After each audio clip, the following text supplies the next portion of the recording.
1526 থেকে এই জায়গা এই সুলতানি বংশের শেষ সুলতান ছিল ইব্রাহিম লোদি।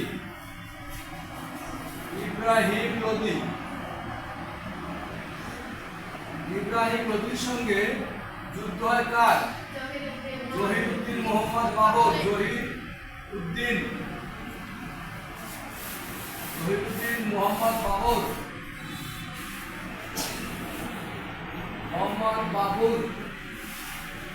এই জহিরউদ্দিন মোহাম্মদ বাবর কিন্তু 1526 খ্রিস্টাব্দে পানিপথ নামক প্রান্তরে এই ইব্রাহিম লোদি এবং জহিরউদ্দিন বাবরের কি হয়? সংঘর্ষ হয়। মসনদে দিল্লির সিংহাসনে। তো এই 1526 খ্রিস্টাব্দে এই জন্য এখানে স্টাস করে দিলাম। 1526 খ্রিস্টাব্দে এই জন্য পরিচিত, অর্থাৎ একটা বংশের কিন্তু উচ্ছেদ হয়ে যায়। কোন বংশটা? সুলতানি বংশটা। এরপরে কারা আসে ক্ষমতায়? মুঘল বংশ। এই জহিরউদ্দিন বাবর ছিল কি মুঘল বংশের প্রতিষ্ঠাতা? মুঘল বংশের কি প্রতিষ্ঠাতা? মুঘল বংশের প্রতিষ্ঠাতা জহিরউদ্দিন বাবর।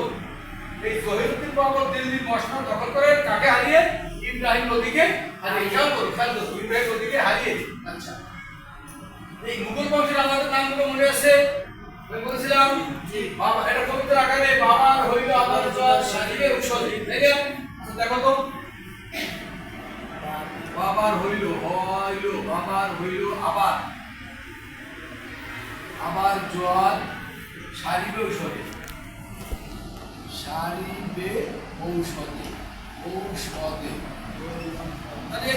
এই কবিতাটা বলতে আমরা মনে করতে পারি, মুখস্থ করতে পারি, তাহলে আমরা কিন্তু আমাদের নাম সব বলতে পারবো না। তাহলে এই প্রথম আদি অক্ষর, এই আদি অক্ষরগুলো নাও, কি আসবে? তাহলে বাবাতে কি আসবে? বাবর। এই বাবাতে কি আসবে? হয়তো হুমায়ুন। আতে আকবর। এই তো ঠিক আছে। জোয়ারে জাহাঙ্গীর।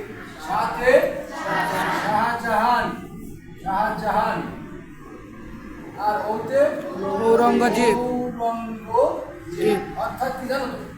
অর্থাৎ এই বাবরের ছেলে হুমায়ুন, হুমায়ুনের ছেলে কে? আকবরের ছেলে জাহাঙ্গীরের ছেলে শাহজাহানের 4 পুত্র ছিল। দারা, সুজা, মুরাদ, আওরঙ্গজেব। শাহজাহানের 4 পুত্র ছিল, দারা, সুজা, মুরাদ, আওরঙ্গজেব। অর্থাৎ সেটা অন্যটা দিন আলোচনা করবো। এই মুঘল বংশের আমরা নাম বললাম যে একটা কবিতা বাবার হইল আবার জোয়ার সারিবে ঔষধ, তাই না? তাহলে বাবর, হুমায়ুন, আকবর, জাহাঙ্গীর, শাহজাহান, ঔরঙ্গজেব, এই কয়েক পুরুষ কিন্তু করলো শাসন করতে কি গাম্ভীর্যের সঙ্গে।